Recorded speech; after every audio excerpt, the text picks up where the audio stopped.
¿Qué tranza, raza? Una vez más con ustedes, soy Robert, transmitiendo para Regando la Historia. Y en esta ocasión vamos a hablar de uno de los, pues yo diría, crímenes ideológicos más interesantes de la historia. Que si bien nos trajo muchos avances, hay que recordar que sus raíces son muy profundas y muy oscuras.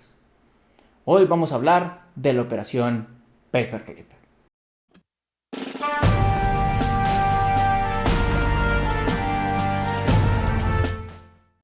Después de la Segunda Guerra Mundial, se suponía que ya por fin todo había terminado, el mundo cambió completamente, ya se revela que hubo millones de muertos en todos los frentes, ciudades completitas arrasadas, si no pregúntenle a cómo quedó todo el país de Polonia, muchos juicios y sobre todo la promesa de que we are the world, we are the children y ya nada más van a volverse a vivir horrores semejantes, como los que se vivieron entre 1939 y 1945. Todos los ojos, las cámaras, los micrófonos están apuntando a Nuremberg, donde los criminales alemanes enfrentan la justicia. Sin embargo, tras bambalinas, en las sombras, está dando lugar otro juicio que no va a salir en los periódicos, no va a salir en las noticias. Uno que no tiene abogados y no tiene jueces. Uno que más bien tiene un comprador y cuyas consecuencias vamos a seguir viviendo hasta este momento. Esta es la historia de cómo Estados Unidos rescató, reclutó y protegió a escondidas a científicos de la Alemania nazi. Hombres que trabajaron directamente con Hitler, la Gestapo, las SS y directamente sobre los campos de concentración, pero que de alguna forma terminaron trabajando para la NASA, el Pentágono, la Secretaría de Defensa, la CIA, el Ejército de Estados Unidos. Corre el año 1945. La guerra más grande y sangrienta de toda la historia por fin ha terminado.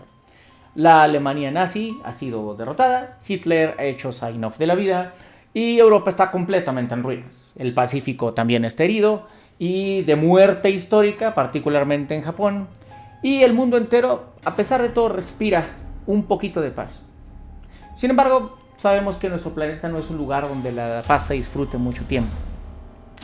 Poco a poco esta paz se va diluyendo porque los sospechosos usuales, Estados Unidos y Rusia, en ese tiempo la Unión Soviética, ya estaban planeando el siguiente conflicto, la Guerra Fría.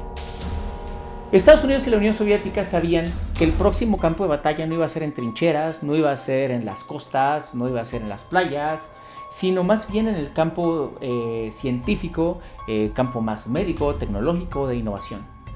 Y también sabían que Alemania ya tenía muchos avances en estos campos. Sabían que ya habían tenido mano de obra, científicos y sujetos de prueba durante varios años para probar sus proyectos y teorías. Los cohetes B-2, por ejemplo, aquellos que fatídicamente bombardearon la ciudad de Londres, el primer jet operativo, experimentos con armamento químico, biológico e incluso investigaciones médicas. Todo esto había salido de grandes mentes de científicos que trabajaban para el Tercer Reich. Hombres muy brillantes, muy inteligentes y muy preparados, definitivamente, pero también tremendamente peligrosos y con una ética bastante cuestionable. Entonces surge esta pregunta, una de esas que definen generaciones. ¿Qué hacemos con estos científicos? Ok, ya les ganamos, ya matamos a los soldados, ya acabamos con los generales, pero los científicos, ¿qué? Los juzgamos por sus crímenes, igual como cualquier soldado, los mandamos al paredón, los ejecutamos. O, ¿qué tal si, what if, ya que son muy listos y muy buenos, mejor los traemos a trabajar con nosotros antes de que los rusos los hagan? La respuesta llegó rápido y, como les mencioné, se llamó Operación Paperclip. Oficialmente no tenía un nombre tan descarado y ahorita van a ver por qué. Originalmente se llamaba Operación Overcast.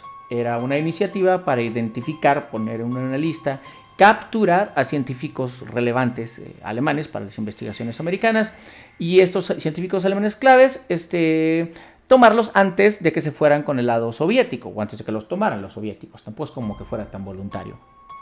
Pero poco a poco evolucionó en algo más grande, más siniestro y muchísimo más turbio.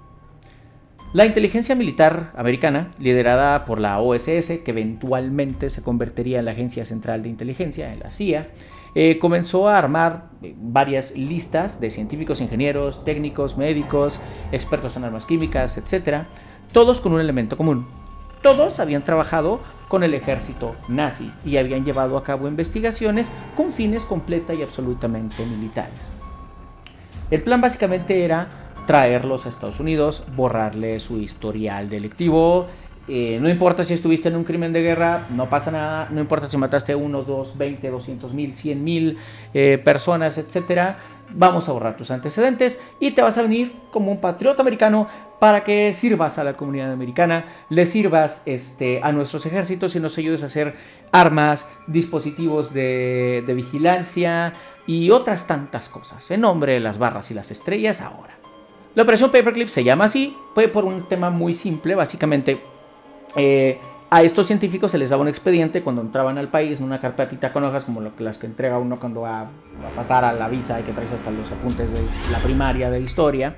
Pero la intención era, si habías trabajado con el partido nazi y eras un científico de estos de la lista, te ponían un clipcito especial en ese expediente y ya con eso, ese era tu green card, esa era tu tarjeta que te permitía trabajar como un hombre honrado científico de renombre en Estados Unidos.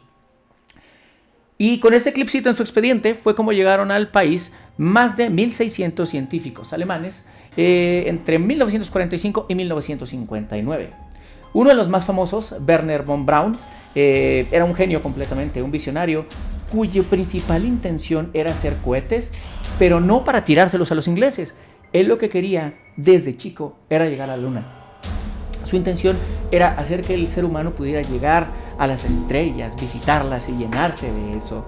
Pero pues desafortunadamente por el contexto que vivía, se convirtió en miembro del partido nazi en 1937 y fue de hecho un miembro honorario de las temidas SS. Y durante la guerra, todos supieron que era muy listo y que quería hacer cohetes, solo que los alemanes no querían mandarlos a la luna, querían mandarlos más cerquita, nomás aquí en Londres. Así que se puso a desarrollar los misiles B-2, armas revolucionarias que ya podían pasar ese pedazo del charco y pegarle a los ingleses. Y así fue como cayeron en Londres, causando la muerte de miles de civiles de forma completamente indiscriminada, porque no tenían manera de saber quién era militar y quién era civil, eran unos cuetotes nada más. Y peor aún, estos misiles fueron construidos por gente, por mano de obra que estaba de esclavo en los campos de concentración, especialmente en el campo de Dora Mittelwald, donde más de 20.000 prisioneros murieron de hambre, frío, abuso y cualquier cantidad de cosas mientras construían estos cohetes. Von Braun supervisaba la construcción, Von Braun visitaba las fábricas, Von Braun veía a los prisioneros trabajando y sabía perfectamente lo que pasaba y lo supo todo el tiempo. Y aún así, fue recibido como un héroe en Estados Unidos. Trabajó primero para el ejército, luego para la NASA y de hecho en la NASA diseñó el cohete Saturno V, que fue el que llevó al hombre a la luna en 1969. Y por eso definitivamente claro que superpasó la historia como algo muy positivo y mucha gente no recuerda de dónde obtuvo todo ese conocimiento y de dónde salieron las primeras versiones de ese cohete Saturno V. Pero no fue el único.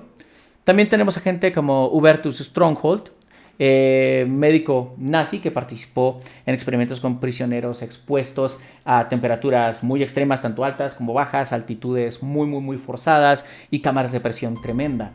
Y que de hecho todos estos estudios, que no eran voluntarios por supuesto, cuando el tipo Stronghold los hacía en Alemania, eventualmente lo hicieron que fuera bautizado como el padre estadounidense de la medicina espacial.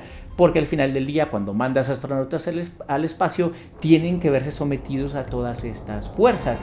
Y mucho lo pudieron hacer gracias a las investigaciones que Hubert había hecho anteriormente con esclavos. Arthur Rudolph, jefe de producción de los misiles B-2, también fue relacionado con el uso de esclavos prisioneros para sus investigaciones y trabajó para la NASA durante muchos años. De hecho, fue condecorado, tuvo sus medallas y tal. Pero décadas después, a él sí lo alcanzó un poquito la justicia, pero ya bastante viejo, y fue forzado a abandonar Estados Unidos cuando su pasado salió a la luz. Pero no le pasó así a todos, realmente es un caso muy contado, es casi la excepción más que la regla. ¿Qué pasó con los expedientes de todas estas personas? fueron modificados, pues fueron limpiados, fueron alterados. Los agentes de inteligencia tachaban sus vínculos con los nazis y decían, no, esta persona nació aquí en Dakota, etcétera, etcétera. Los hacían pasar por americanos, aunque trajeran el acento más alemán que te puedas imaginar. Y cuando les tocaba pasar alguna entrevista de seguridad, pues simplemente ya saben quiénes eran y los omitían. En los papeles como tal eran nada más científicos brillantes, profesores, doctores, etcétera, cuando en realidad muchos eran cómplices o actores materiales e intelectuales del horror de mucha gente. Pero al final, el objetivo se cumplió.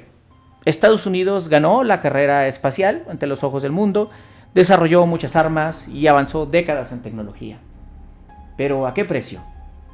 Durante los juicios de Nuremberg, se condenó a médicos nazis por realizar experimentos completamente inhumanos. Muchos de esos mismos experimentos sirvieron de base después para investigaciones médicas en suelo americano que sí efectivamente fueron positivas ahora sí que para nosotros como humanidad, como raza, como especie. Las víctimas, mientras tanto, quedaron completamente en el olvido. Ninguna familia fue indemnizada ni recibió justicia. Unos simplemente se desaparecieron y jamás volvió a saber nada de toda la familia completa. En los años 80, el Departamento de Justicia de Estados Unidos comenzó a investigar los antecedentes de algunos de estos científicos. Muchos ya habían muerto, otros se fueron en silencio y los que quedaron simplemente negaron todo porque pues al final del día tenían la evidencia de que eran hombres de bien para el avaro americano. Entonces pues para qué nos expresamos, yo no hice nada, yo soy un patriota, yo ayudé a llegar el hombre a la luna, bla bla bla bla bla bla, y simplemente negaron todo y se aceptó sus versiones. Curiosamente hoy por hoy hay escuelas, hospitales, hay calles, etcétera, etcétera, centros de investigación que de hecho llevan los nombres de estos hombres. Y esto nos deja con un sabor medio agridulce. En Alemania, por ejemplo, que son los actores de todo esto, de todo lo malo en la guerra, ¿no? Es el malo más ubicado, por así decirlo. En Alemania, en cambio, hay memoriales a los esclavos que murieron construyendo esos cohetes, como que se trata de recordar lo malo que hicieron. Pero en Estados Unidos, realmente a muchos todavía se les ve como héroes, a la gente que hizo esas cosas por las cuales hay mausoleos inmensos. Pero ¿qué opinan ustedes? ¿Fue una jugada estratégica, fría pero necesaria? ¿O fue una traición a la justicia, a la ética, a los derechos humanos? Ahora sí que la pregunta es, ¿el fin justifica los medios entonces? Díganme qué opinan ustedes al respecto. Suscríbanse al canal si no lo han hecho todavía, denle like al video, compártanlo con la gente y denle click a la campanita para que YouTube les avise cuando les suba un nuevo. Sin más por el momento, yo fui Robert. Pásensela chido. Sigan regando el búho, gente. Bye.